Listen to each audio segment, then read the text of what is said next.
Hey guys, Besa Gordon here. Welcome to another episode of Rewind with Besa. Today I have a very special guest with me, and I'm going to actually tell him the first time that I actually seen him in person. He's probably not going to remember it, but I definitely remember that day. Of course, it is Nate Jackson. He's going to be joining us right here on Rewind with Besa as soon as we get through this intro.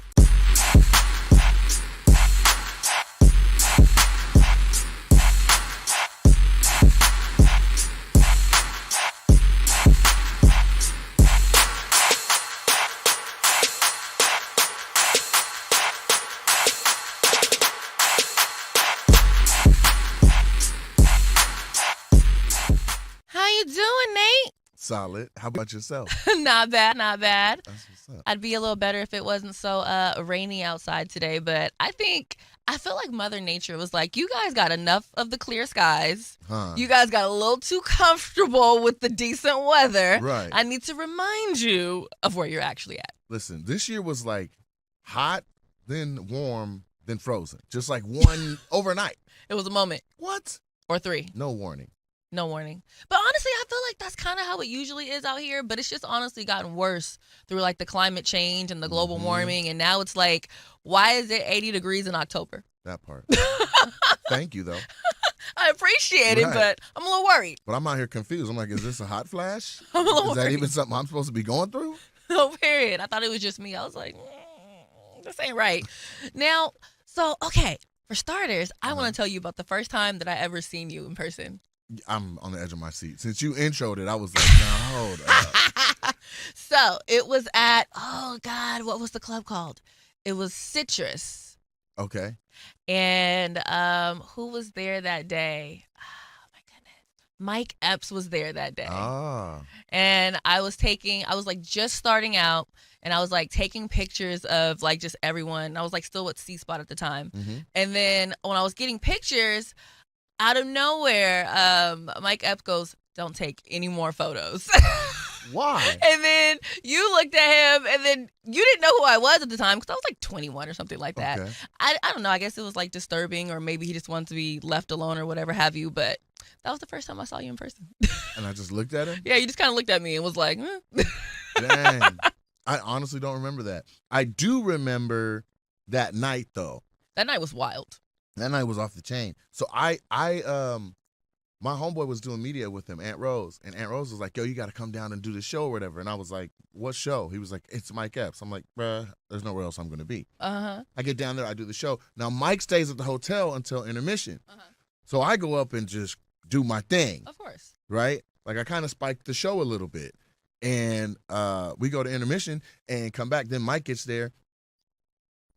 I rocked. Somebody went on Twitter and said, "Tell me why last night Nate Jackson was funnier than Mike Epps." Ooh. I'm like, no, I'm trying to work. Rule number one is don't outshine the master. I had a decent set. Don't do that. Come on, 48 Laws of Power. And the girl who wrote the tweet was in Spokane, didn't even go to the show. So how would she have even known? She don't. Just on Twitter Just trying to being shake it messy. up. Oh, was she being messy? I'm like, man, and my boy called me. He was like, "Yo, I put you on the show. Now Twitter's going crazy. You got to get this girl to delete this tweet." And I was like, bro, it's 4 a.m. I don't even know if I can reach her. I got a hold of her at like 6. I'm like, you got to take this down. This is crazy. Right when she goes to take it down, I'm on the phone with her. She's like, "Oh, hold on. He responded." I'm like, "I'm sorry, what?" She said, "He responded." I said, "Oh, my God." The response said something like, "If he's that funny, why is he stuck in Seattle?" She's like, "Somebody's in their feelings." Boop. That's what she wrote back. I'm like, delete everything. Delete the whole Delete account. everything. Delete the whole account immediately. Bruh, I had chocolate Sundays that Sunday. So I'm in Seattle Friday, Saturday. Sunday, I'm in L.A. So I see him at the Laugh Factory in Hollywood. I'm like, "Hey, man, I just want to introduce myself. I'm Nate Jackson, the comic that's stuck in Seattle." Right? And he was like, How you doing? he just looked at me like, "Shut your ass up." We cool, but I was like, man, I'm sorry somebody was writing crazy on Twitter, bro, but that ain't my energy. I'm thankful for the opportunity, man. Goodness. No, period. Like, you never want for someone that, especially someone you look up to and you actually want to work with, and then all of a sudden someone's like, oh, yeah, this person's funnier. Well, it's like, well now he's not going to ever want me to open up for him because now this is obviously what the fans are thinking. You just made it real awkward, ma'am. Well, she didn't see it, and he didn't see it. So he's just snapping back on Twitter. You know what I'm saying? Yep. Man, I'm like, come on. And people do that all the time. I've done shows where people come up, and they're like, yo, you were the funniest one on the show. The whole lineup standing right there selling shirts. I'm like, man, don't do that, man. Don't do that. That's awkward. They walk right, hey, can I just get a picture with just you, though? I'm like, people, just get it with everybody and crop them if you have to. Get the group picture and then ask for the solo. Exactly. Like, I don't feel like that kind of etiquette is too hard. It's like, why you want to make it weird for me on the tour bus? They do not mind. They say that, and then they head right on down the stairs. All right now. I'm like, you just shook us up for 3 months. Appreciate it. Because now every freaking show, they're thinking like, well, shoot, are any fans going to want a photo with me? You They see what I'm always saying? only want photos with Nate. He's the Michael Jackson of the group. I don't want to go on tour with him. Come on, man, get in the picture with him. Man, they didn't ask me to get They don't want me in the photo. Man, you were rocking, though. Come on, man. Don't let the people do that. People, stop doing that. I get it. It is a funny show, but don't do that. No, I feel it. So let me ask you this. Okay. You're from Olympia but grew up in Tacoma? Lacey. Yeah, and there's a difference. They're very close to each other, but like we have a lot of military in Lacey because it's like, 2 or 3 exits closer to Fort Lewis. Mm-hmm. So yeah, I grew up in Lacey, Washington. And then what'd you say about Tacoma? I thought you grew up in Tacoma. No, I didn't grow up in Tacoma. I grew up in Lacey, but when I came back from LA, I threw shows in Tacoma. I actually threw shows in 12 different cities, but I shut all of them down when I had this really dope opportunity to do this venue called Varsity Grill, which held like 400 people. So I stopped all 12 shows and then started that one big one in Tacoma, and then that ran successfully for quite a while. And so that's how Tacoma became a thing. And now my club is in Tacoma, and I live in Tacoma now. Got you. Okay, so like, because like when people like write, they'll always be like, Tacoma's Nate Jackson. So I was like, okay, but I've seen other things where he said that he's not from Tacoma. So like, where is all this Tacoma coming from? Listen, I was born in St. Peter's Hospital, St. Peter's Hospital, Lydia Hawk Elementary, Seven Oaks Elementary, Nisqually Middle School, River Ridge High School, all 360, all Lacey. And people from Tacoma be like, he ain't from here though, right? And I'm fine with that. But I am there, so come rock with me. You know what I'm saying? You are there. And speaking of you being there, let's just like go into, we'll get to that in a second. I seen that you ended up going into comedy after you were dared to enter a comedy show. Okay. How did that happen? Because research. I just love those like research. I mean, man. Okay. I've been doing this for 10 years. I better know how to do a quick Google or two. I know that's right. So how did that come about? Like, because here's my thing. Mm-hmm. I always knew that I wanted to kind of like just be in radio at some point, right? Okay. But it almost sounds like maybe comedy wasn't what you planned on doing, but it just made sense after you did that comedy show or the competition. Literally. Just like that. Wow. So I was like, okay, I'm going to be an aeronautical engineer, right? So I went to Florida Memorial College in Miami with a full ride. Then I transferred into Washington State University, and then I transferred to Eastern Washington University because they still had computer science, the major that I wanted, So then I transferred into Eastern Washington University, and I'm like, bet. And then I was there probably 3 weeks. And the way Eastern was set up is we would all meet in the middle of the campus at the pub. And, I mean, if you had classes, there was 2 hours after your classes where you would be in the pub. I'm talking like all the black kids at the whole school. Just living life. What? Roasting, eating, clowning, figuring out what's going on for the weekend. And there was this one little dude, right? John Fowler, right? He was the like one that started it all. He was an awkward little white guy. He looked kind of like Harry Potter. And he had been doing comedy on the low, like during Christmas breaks, during vacations, Thanksgiving break. So he was doing stand-up already in Seattle, like Giggles and the Underground and things like that. Uh-huh. I'm just roasting, clowning, snapping on people. And he was like, dude, if there was a comedy competition, would you do it? And I'm like, who's in it? He's like, people from here. I'm like, yeah, and I'll probably win. He's like, okay, we'll turn around and look at that banner behind you, right? Now, I had came up the stairs. So the he banner gave was you on a the full-on setup. Full setup. Full-on I turn setup. around. It's like student-only comedy competition Wednesday. I'm like, oh, my God. Literally, oh, my God. I'm like, I got to write some jokes. So that we were allowed to have a 3x5 card in our hands, and there was like maybe 16 people that did this comedy show. Uh-huh. And I lost. only to John Fowler. So I was like, I might be on to something because he'd been doing comedy for a while. Yeah. And he was like, you're definitely on to something. That's why I dared you to do it. I saw potential. I'm like, okay. Come on, John Fowler. That part. So then I just kind of stuck with it, started finding out the comedy scene in Spokane, hitting the Brick Wall Comedy Club down there and doing one-nighters. And then the owner of the comedy club started sending me out around Eastern Washington, where I was like, my first road gig was Walla Walla, Washington. What child? In the middle of nowhere, okay?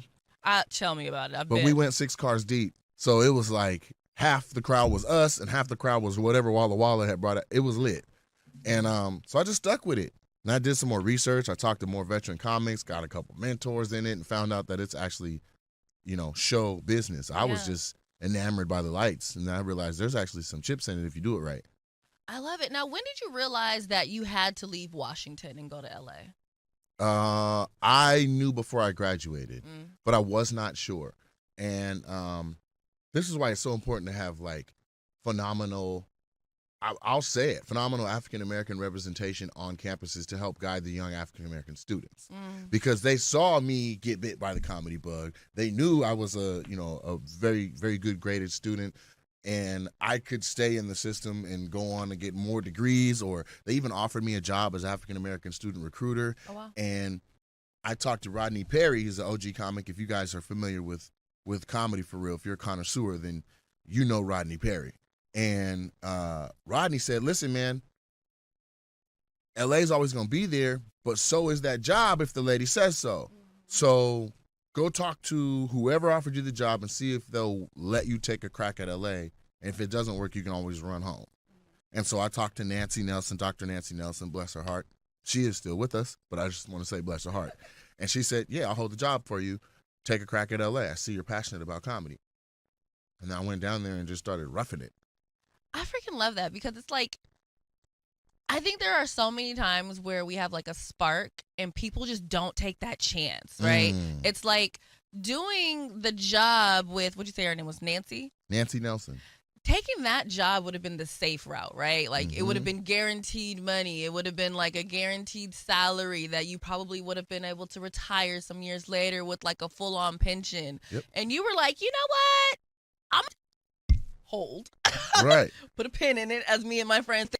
It doesn't work out fine, but you wouldn't be in this moment had you have not taken that leap. Like, did you do any manifestations before you went down to LA? Like, did you have like a full-on blueprint to where it was like, this like is a gonna vision work? board? Yeah. Let me tell you something. No. What do you mean? I'm young, black, gifted. I'm out of here. Peace. $600 in my pocket. 17-hour drive. I got family down there. I'm going to live with my older cousin. It is what it is. I'm thinking I'm in the heart of it. I get down there. I'm an hour away from Hollywood, even though that's still L.A. area. Yeah. And that's what we take for granted here when people be like, he ain't from Tacoma. I'm like, it's 20 minutes. Do you realize Houston is like 3 hours across just from one side of Houston to the next side of Houston? Yeah. They be mad over 5 exits. So I got down there thinking I'm about to be in the heart of it all. I'm in the mix. Did you say they be mad over 5 exits? 5 exits. I had a 48-minute, if I was smashing drive from where I was at into where all the clubs were in Hollywood. And I would work from 9 to 5, and then I would have my butt in by 7. I'd grab something to eat on the way, and then I'd be out. And the thing about when you're a young comic in L.A., you may not even get spots, but you got to hang out. And the hangout is everything. Because if you do get a spot and other comics see you, they have rooms too. They're like, yo, I got a room out in kind of out there by where you are. You should come do that. Or I got a room in such and such. And now you work in 3, 4, or 5 nights a week doing 5 and 6 shows. So you guys call it rooms? Yeah. So it's a night of comedy. If somebody, let's just say you want to start a comedy night. So you go down to X Stadium and you're like, it's Besa presents Laugh Out Loud Tuesdays. That's a room. Gotcha. It's not full-time 5 shows a weekend national headliner deal. It's just a room. Gotcha. Okay.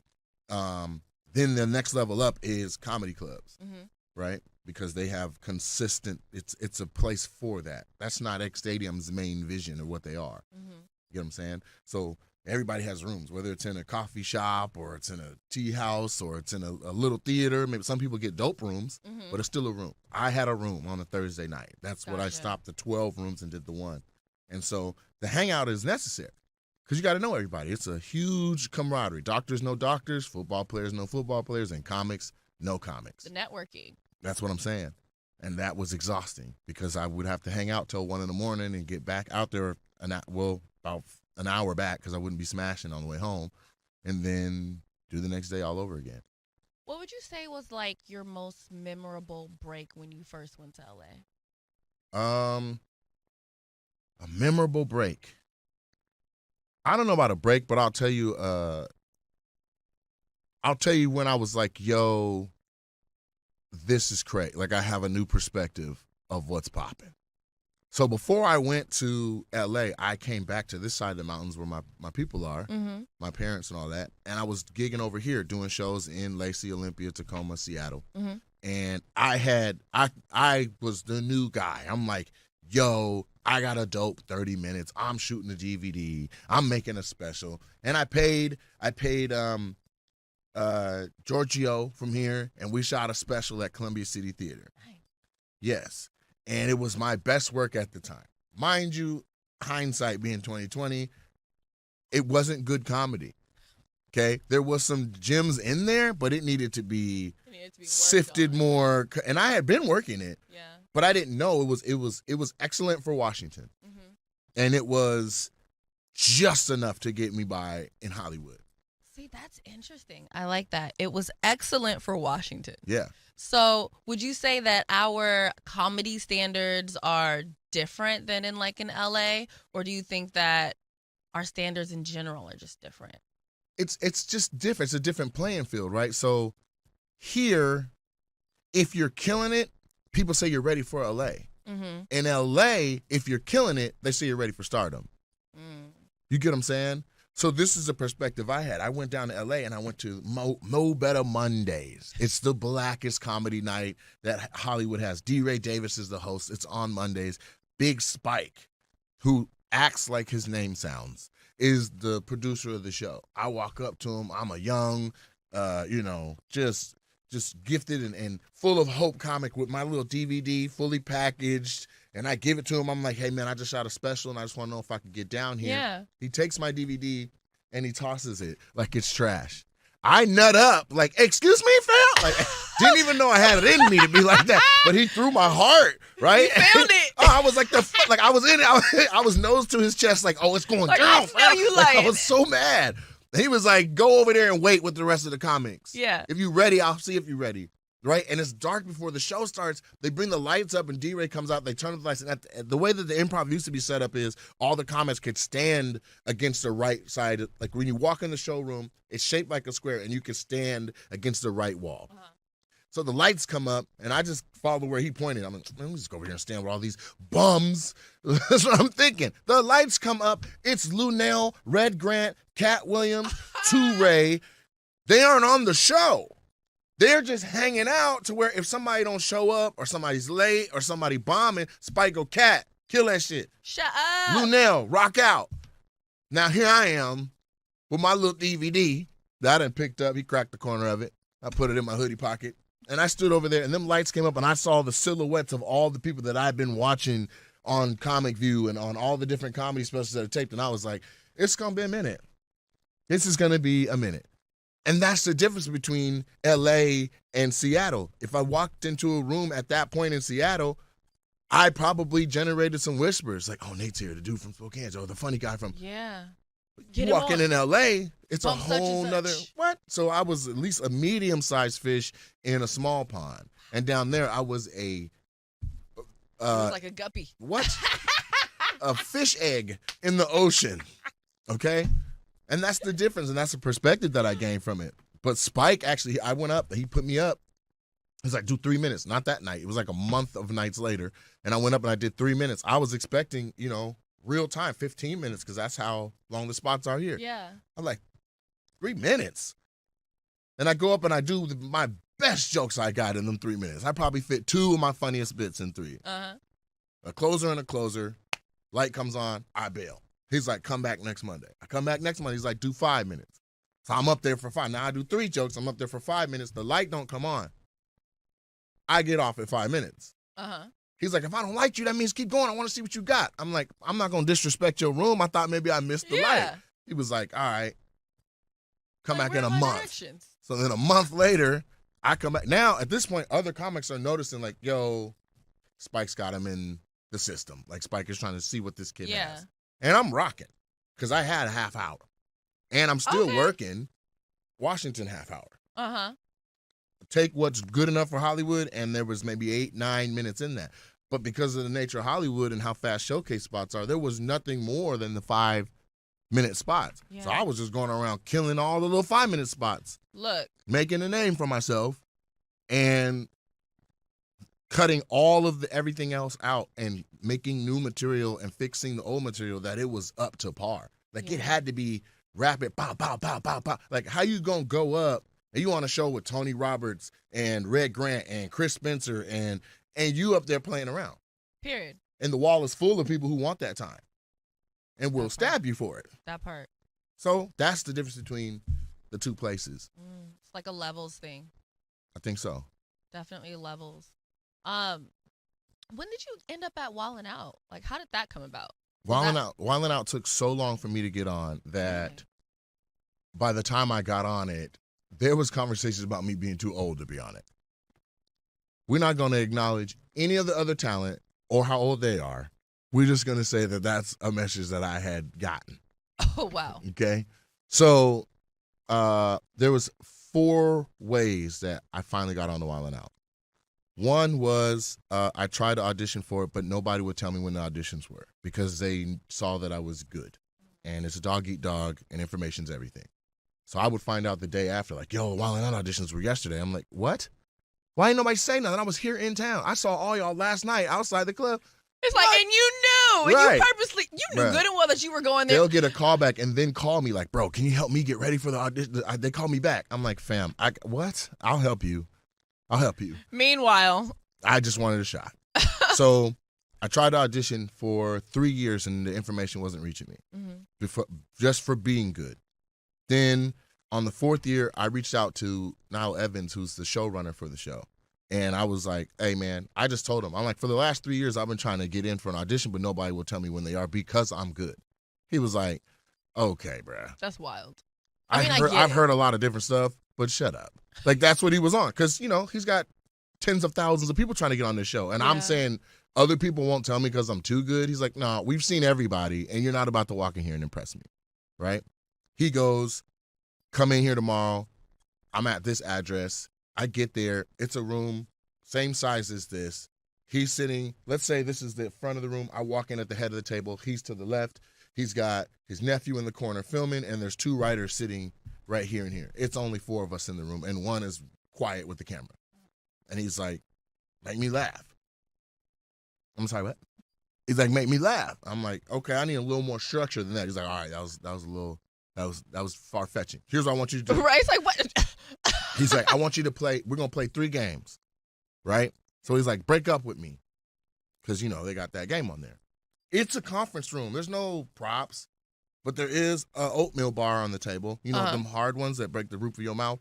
There's a green hard one of those, Nature Valley, and then there is my cell phone and then whatever they're working on. I didn't want to touch their stuff. So I grabbed my phone and I said, I'm ready. He said, you don't need more time? I said, all I'm doing is breaking up with you, man. Let's go. He's like, all right, peon, basically, go, right?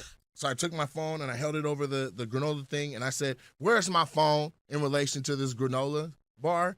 He said, it's over it. And I said, and I'm over you.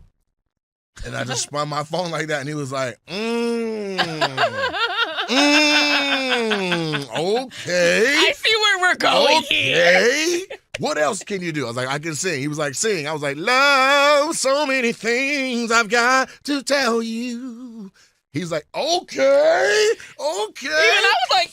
So I get out of there after killing moments like that. One of the writers in the room is actually the homie, but he's being discreet about it. Yeah. I'm like, how'd it go? He was like, bro, you tickled his fancy. As weird as that sounds, that mattered. You know what I mean? So he's like, yeah. And I'm like, man, I hope I get on it. I call Niall. I'm like, hey, man, thank you for finally seeing me. What do you think, how'd it go? He said, I was pleasantly surprised. I was like, that's what's up. And he's like, we'll call you. And I'm like, all right, cool. That whole season happens. No call. Next season happens. No call. Next season happens. So that's two. That's two whole situations. It's a full year because they're shooting twice a year now. So there's talking to him, going in and doing well. Eric Powers and Cube 93 did a comedy jam at the Emerald Queen. I remember that. Okay. They called me and said, because I was interning here, trying to get on the radio, working with Tony Benton. And Eric's like, you just won this comedy contest. This was 2010. And I won the biggest black comedy contest in America, and then had to come back in for my internship. Mm-hmm. Just humble pie, right? I knew what it was. And he's like, but listen, we're having comedy night, and we're going to do it at Emerald Queen. Nick Cannon's in town for his new headphones. He's going to be doing a DJ gig at Trinity. We're going to have a comedy show earlier that night at Emerald Queen. Can you book 2 other comics? And so it's you 3 and then Nick Cannon. Mm-hmm. I'm like, bet. So I book Ralph Porter, Justin Hayes, me, and Nick. We all do Emerald Queen. Big old showroom. It's packed. It's crazy. And I rock. Of course you did. Okay. Friend of mine from high school, Tarima Thomas. Tarima Thomas was born and raised for a little while in San Diego. So was Nick Cannon's family. So she knew Nick Cannon as a kid. Her mom knew Nick Cannon's mom. And then, so that happened. Come on, synchronicity. I had my night, okay? Nick Cannon's mom came to kick it with her homegirls and came to my Thursday night, and I was on fire. So I just blew the room away on the Thursday night in front of Nick Cannon's mom, who looks exactly like him, by the way. Okay? So his mama, us performing, me killing it in that thing, me reaching out, all of that 4 years later finally got me in the room where people are literally doing the games and stuff, and then you show up the next day and it be less people. Wow. Then you come back the next day and half the people gone. You come back the next day, half of them people gone. You come back the next day, all the old cast is in there with you. Wow. You come back the next day, a couple of them gone, a couple of new people gone. Next day, we're going to film. And I just happened to make the cut. And that's how I got on Wildin' Out. Wow, sir. Mm-hmm. To me, that's like a big synchronicity moment, because it's like if you missed one of those steps, the other steps wouldn't have necessarily connected the same. Exactly. Like, I love stories like that. And again, had you have stayed in Washington and not took that chance and went to LA, all of this wouldn't be happening right now. Mm-hmm. Your comedy club, Mm-hmm. what would you say, being that it is not only one of only 4 black-owned ones, you have the biggest. I think it's 6 now. 6 now? Yeah, but I didn't know it was the biggest. We were just making a club. Oh. Okay. And then I found out that 2 or 3 of the clubs that we thought were black-owned weren't. And then I was like, oh, well, we might be the biggest. And then I found out we were by between 7 and 10 seats. Wow. At 280 seats in the showroom, we were the biggest black-owned club. Wow. What would you say was the hardest part of opening that? COVID. Yeah. It's one thing to be like, I'm going to build this business. It's another thing to have to build all day long, go sit in front of the news and watch a pandemic crawl across the world from China, and things are slowing down here. This is true. That's in the middle of trying to get funding. That's in the middle of trying to raise investors. That's in the middle of digging in, breaking up all the concrete and putting bathrooms floors in and building out a ceiling, because it was a concrete slab. Wow. That I'm looking at COVID coming across the world. And then it hit, and we just had to shut everything down. We got open for 3 days. And then had to close again. And then had to close. We opened a Friday, Saturday, and a Sunday, and then on the Wednesday of the following week, the governor's office called us and said, the governor's doing an entertainment ban. You got to stop. And I'm like, but this isn't entertainment. This is a speaking engagement. It really is. You're still allowing Rotary. You still have, you know what I'm saying? I had all these little loopholes. I was like, we should still be able to go. Yeah. No entertainment, but they play the piano at El Gaucho still. They're like, you're not El Gaucho. And so it was a wrap. It was a wrap. And we had to close for the majority of a year. Wow. And then we were able to open back up at 25%, then 50%, then back to 25%, then back to 50%. But it was looking like we were trending up. So we were literally seating for 75% when the news came that California had opened up fully. And then 10 minutes after California opened up fully, Washington followed. Nice. So then we went to 100%. Okay. Well, yeah, COVID would definitely put a damper on pretty much everything. Like I started doing my mixers in like a few months before COVID, and then I had to stop them for like 2 years. I was like, damn, just once they started getting going. All my momentum. Like literally, like I had my biggest one, and then all of a sudden it was like, Yeah, bring them back. They're back. I did. Yeah. I brought them back. I had my last one on the 16th, and we packed out Sugar Hill. Like literally, people were coming up the stairs, and they had to go back downstairs because there was too many people upstairs. That invite.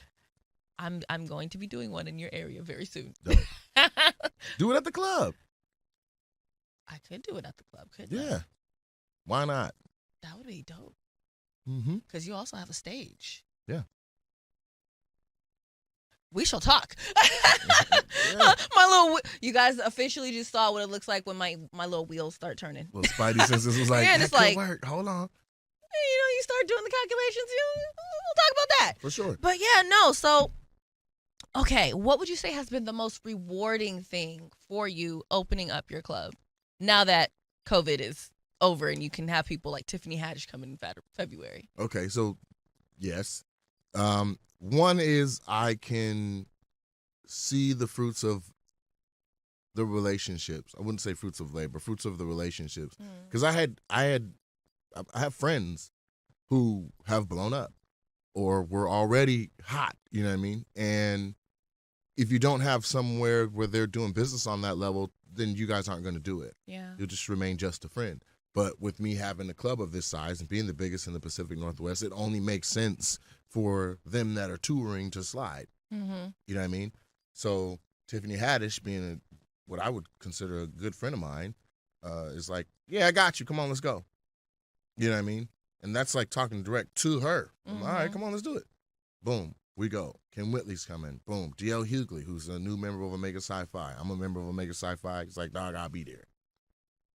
D. Ray Davis, who I met through going to Monday and ended up working with him quite a bit and even featuring for him at a couple points.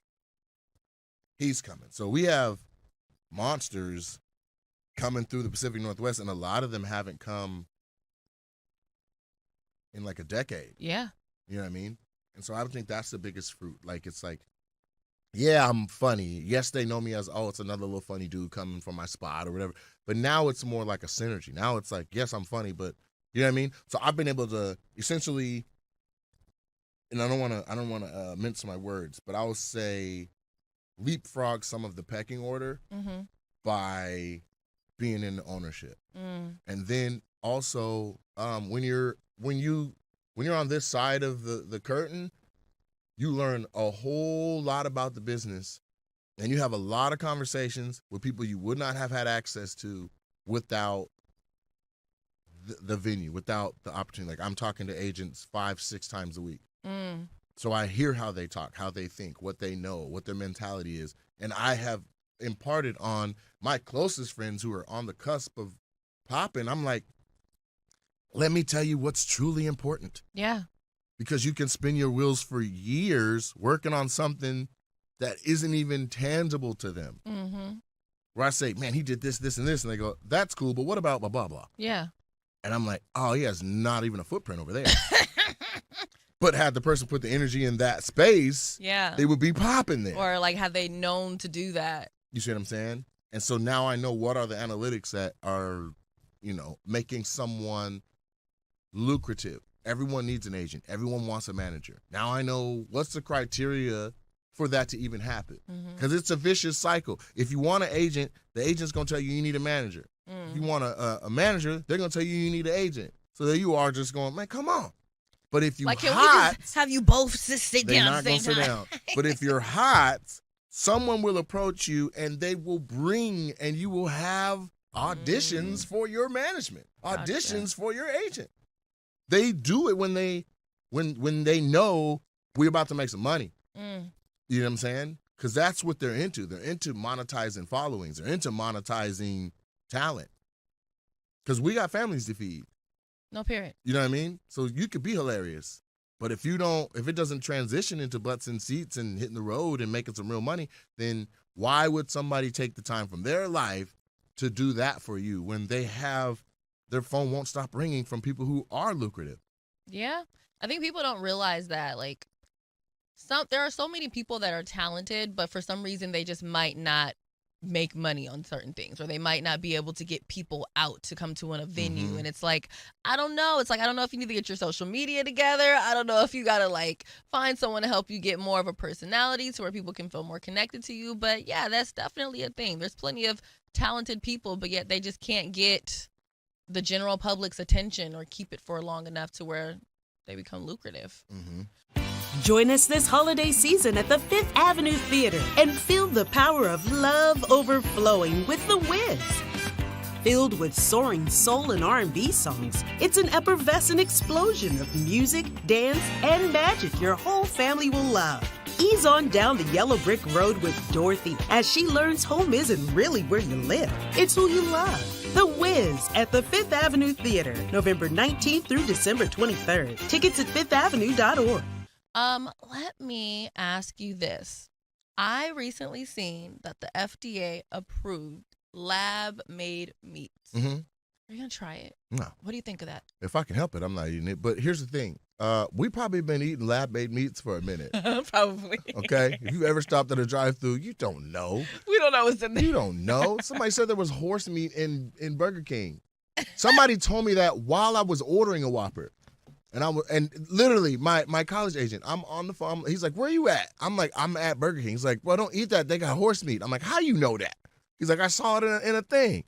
The voice is like, you want anything else with that? I'm like, with cheese. Have you had a Whopper? I'm pulling around. Like, it is what it is. I guess I'll be Mr. Ed. I'm coming around. It's coming out anyways in about an hour. I'm coming around to get my Whopper with cheese. Yeah, I'll see you in just a second. I don't know. But I don't want to have Petri dish meat, though. Yeah. I was telling O and Proof earlier, I was like, lab-made meat. Just tell us that we're running out of food already. Like, if we're running out of food, just say that. Because this whole FDA approving lab-made meat situation is real weird, because if that was the case, why not just have vegan meat? Like, why does it have to be like, what are y'all telling us without telling us is how I see things like that. So, a little bit disturbed there. Right. But who got the money 20 years ago to start developing this? And what were they in a race against time for? And that's the real thing, because it's not like someone just started this yesterday. Like, this didn't just come up 2 or 3. This didn't come up even at the top of the pandemic. This has been getting worked on for a minute. And that's why I'm like, what do you guys, I mean, obviously they know things that we don't know, but what do you know about meats and these animals to where you want to be like, oh, pretty soon you won't have to actually consume real animals? And I'm like, is it because they're going to be all gone? Like, what is happening here? You about to go vegetarian? No. Hilarious. No. We don't even care. Oh. That's the problem. They're like, are we gonna do it? And then the country they want to try that on is us, because we are the fat country. I got fat. Did you get fat during Corona? Did I? It was like the freshman 15. I have like some pants that are just in a certain area of my closet now, because it's not even over the kneecaps anymore. I'm trying to lose weight to where I can go buy things at the mall again. Like, I gained enough weight that I'm at the swap meet with it. I'm like, where's the 4Xs, bro? Like, that's where I'm at. So I gotta drop some. Is it just me, or is this COVID weight harder to lose? I mean, I don't even know. This is the biggest I have been. So I feel like if I change up my diet and get, because you don't realize how big you got. This is how I found out I was big, right? So it's usually you do something that you're used to doing, and it's a little more difficult than it was. Like, you go upstairs to your apartment 100 times, but this day you're like, I'm exhausted. I'm a little tired. Yeah. Well, for me, I was putting on some shoes, and I had leaned down, and when I came up, I seen little twinkly things in the air. And I was like, okay, I've gotten carried away, because there's no fairies in here, and why do I see twinklies in the air? That's when you fat, because I'm like, I still got to put on my other shoe. Oh, my God. You got, like, dizzy and almost fainted. That part. When you just stomping down the backs of brand new shoes, like, nah, these about to be slippers. I'm not going to be tying these over and over again. That's how I knew I got fat. I cannot. We're going to make a going to the gym pact. Yeah. I already started hitting the gym. So this is the thing, right? So I'm on NBC's Young Rock. Yeah. It's Dwayne Johnson's show of his life. It's kind of like Everybody Hates Chris, but it shows him at 3 different times from his youth. And I play the historic, infamous wrestler, the Junkyard Dog. Uh-huh. And when we filmed that, it was during pandemic, and I had went to Australia, and there was nothing to do because everything was locked down. So all I did was lift weights and try to physically turn into this guy. Yeah. And I got my biceps up to 22 inches, like they were like it was nuts. Still had a belly because they did back in the day. Like wrestlers Fair. would just be fat and strong. Yeah. And I was like, cool. So never really learned to cut weight, learned how to turn arms and certain parts of my body into muscle. And they called and was like, listen, we're doing season 3. We got you green lit for one of the episodes. Get ready. I'm like, cool. They can't tell you to get in shape or tell you what shape to be in because that's like hella more money for them. But they get ready. I'm like, I got you. I know what that means. Let me get back in the gym. So I start hitting it 3, 4, 5 times a week, and my physique is starting to change again. The writers did a new draft and went away from me being in that particular episode, and we're waiting to see if I'll be in one of the other 12. But I didn't stop going to the gym. And for me, that's a win because in the past, I'm like, I'm going to change. I'm going to put the work in because I'm getting ready for this opportunity. If the opportunity gone, Burger King, horse meat, let's go. But with this time, I'm like, no, I'm going to stay consistent. But you know what I heard? When you gain a lot of muscle and then you just stop working out, it turns into fat. You heard that? Yeah. Where you hear that at? Some bodybuilders. Man, that's scary. But my arms never really got fat. They just went back they were like, to my normal. The muscle like turns into fat after. There's no way. I bet that's true. I feel like it's true because a lot of times you think about different people that are like super like buff, Yeah. and then they stop working out, Yeah. and then they just look solid. Right. It But looks solid. it just like the I'll tell you muscles what's melted. interesting is like I have friends that play like, D1 college ball or NFL ball, and like you see them 2 or 3 years after they aren't in the league or in playing anymore, and they're regular sized people again. But at their top, you're like, yo, this dude is a prop. This dude look like a brick house. Like I got a frat brother, Fred Chavies. He'd have to turn sideways to get through this door. He was just a full brick house, like a problem. Like any altercation, people were like, we got to shoot him. Like he was that big. He finished up, and now he the same size as Proof. And it's not that you little, but you regular. You know what I'm saying? You regular. That's a medium hoodie. You know what I'm saying? He got down to medium from being a 4X solid muscle dude, man. Can y'all see Proof? No, y'all can't see Proof. Yeah, come here. We can see him. Regular. R-E-G, Euler. And we are not talking regular dank people. So, okay. Real quick before I get into 6 Randoms with Besa, your movie Spirited is out. It's your big screen debut. Yeah. How did it feel in Bellevue watching it? Crazy. I'll be honest with you. And you had to nuts. do 2 nights because it sold out. 2 showings. Yeah. So it was nuts. So like they made it a little difficult because with me not living in LA, like I couldn't do any of the screenings and things like that down there, right? Like I lived in LA for like 9-10 years. So that's normal that you're just like, yo, come down to Man Chinese Theater and we're watching it. Like this wasn't a thing. They released the movie in theaters in 40 states, and Washington wasn't one of the initial states that they were releasing in. Oh, wow. So it came out on the 11th of November and wasn't playing here. Okay? On the 18th of November, it aired on Apple TV everywhere. So then I had the option of watching it myself on the phone or anywhere I get Apple TV, or to like stream it at the club and do like a thing, which I think is illegal, or just wait and see who had. So we called around, and Cinemark, it was playing at 2 theaters, one in Bremerton and one at the really nice Reserve Cinemark in Bellevue. And I was like, I'm going. So they're like, call corporate to get your own private screening. I call corporate. They're like, you need 21 days notice. I'm like, no, this movie's on Monday, so we're just going to come. So I called the theater, and she's like, we got 2 to 4 tickets sold for it. And I'm like, I'm going to push that showing to all my people. And then overnight it sold out. Yeah. And then, well, actually in 3 hours. And then the next day, I woke up to like 4 missed calls from this lady where she's like, I fought for you, and I got a second showing ad. It's going to be at 7:45, and the reason why we can't just start at 7:01 is because we do a full dinner and a full bar, and I don't want to slam my staff with that many people at once. I'm like, all right, fine. So we go to the movies, and it was doper than I expected for a couple of reasons. One, my mom and dad were able to make it, and so they got to see my big screen debut. And they're older, so to me, that's a big W because it's like you got to see my little voyage into the big screen, and they did right by me in the movie. Yeah. So, that's the baby. You want your parents to see you, do something before they go.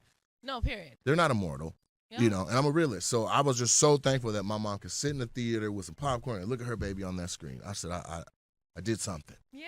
Okay. Like, Mama, I got to make you proud. I and did I got to something. See it. Okay. Yeah. All right. So then the movie itself, I'm in it like 4 or 5 times, and I'm speaking for however many times I'm in it. There's one shot where it's like a face or an expression. Mm-hmm. The rest, I have speaking lines. Wow.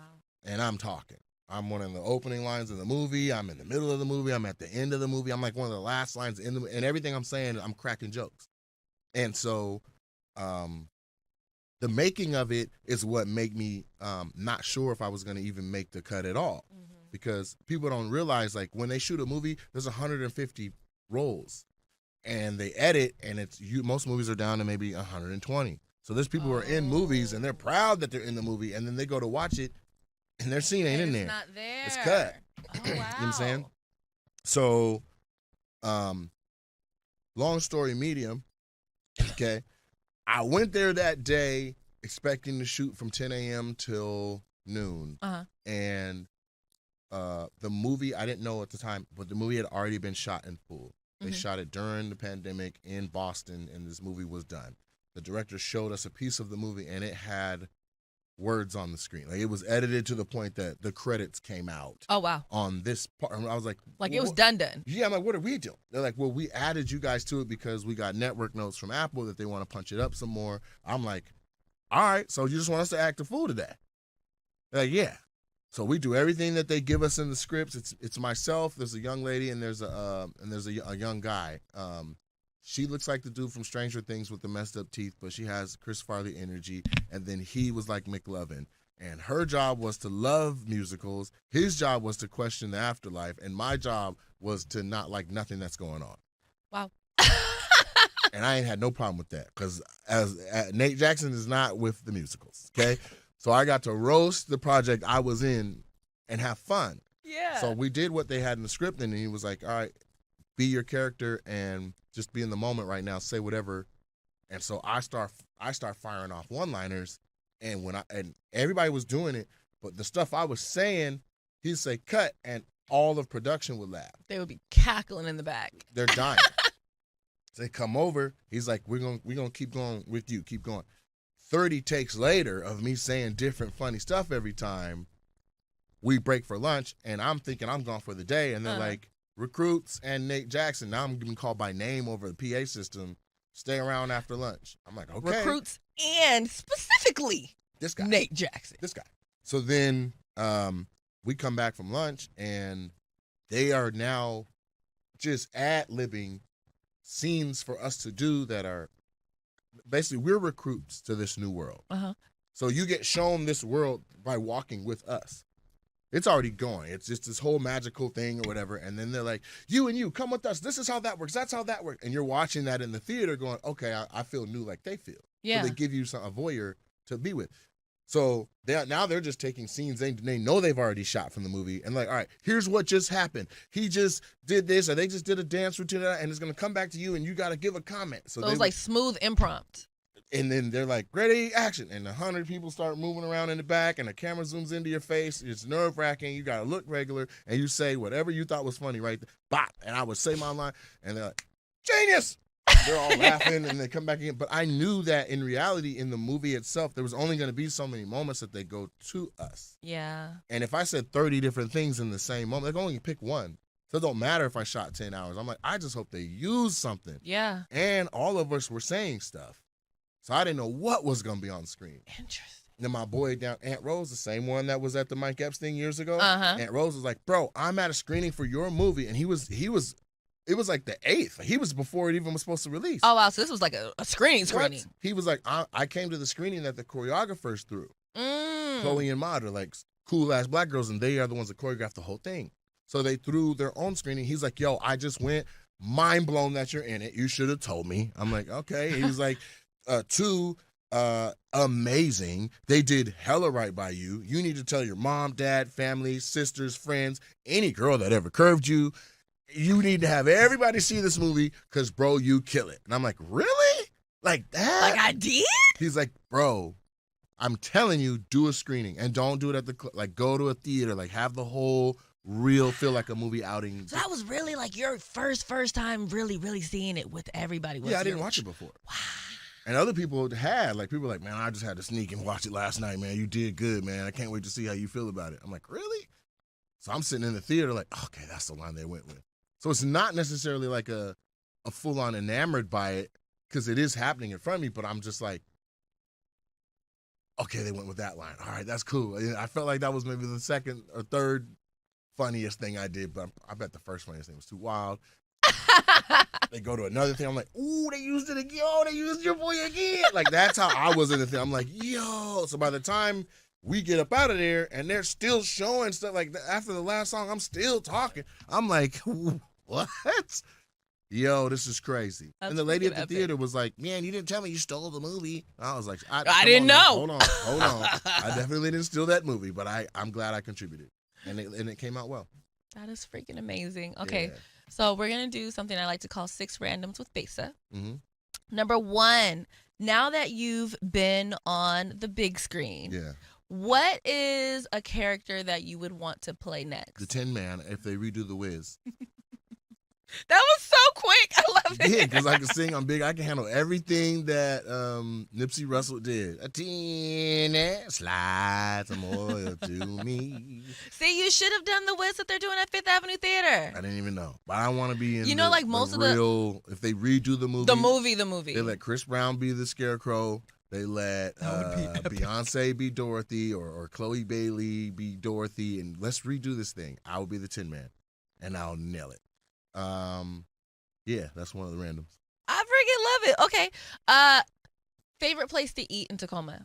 Soul food. Soul food. Southern Kitchen, hands down. Southern Kitchen, hands People down. gonna argue with me about it, but it is what it is. I like that butterfish. I like the 6th Ave meal deal, and they always show love. Your favorite drink at your club? The Beautiful. The Beautiful. Yeah. So down south they call it a French Connection. Up here in the Pacific Northwest we call it a Beautiful, but it's Grand Marnier and Hennessy, and then I call it Nate Jackson's Beautiful, and we drop a cherry in it. I love it. Mhm. Okay. What kind of music do you listen to when you're getting ready to go on stage? I don't really listen to Really? music when I get ready to go on stage. So like you like silence or? No, like right now with me running the club, I'm like checking text messages. I'm literally like while my name's getting introduced. Like it's not a whole bunch of music playing. But lately I've been coming on stage to Freddie Gibbs Too Much. Oh, nice. Mm-hmm. I like that song. We play it in Fresno. Yeah. One misconception of being a comedian. That we have groupies. Okay, that's for the R&B guys and the dudes with 6 and 8 packs. Comics just be alone, or you know what I mean? Like that's not a thing. That's not a thing. There may be a couple like sex symbol comics that are winning like that, but in general, it's just not it. Like that wasn't our origin. Most comics, we had to make people laugh to get them to like us in the first place. But nah, comics don't got no bunch of. We don't have hoes. What would Nate say to his 7-year-old self? Stop. I was bad as hell. Like, sit your little bad ass down. Stop. 7? just stop. Just stop. Yeah, just relax. It's all gonna just stop. Just stop being bad. Listen to your mama and your dad, fool. And then this is a bonus one. What would you say to the next black kid that's from Tacoma and wants to be a comedian? I would say go get Judy Carter's Comedy Bible, start studying comedy, and start taking as many self-educated courses on YouTube University about the craft you want to do. Come on, YouTube University. Yeah, pick up your pen and start writing. There's nothing stopping you from getting out your creativity. Don't be limited by anyone that's trying to set the pace for how fast or how much you get your stuff out. Use social media as your own TV channel, and once you're funny, because you're gonna be trash at first.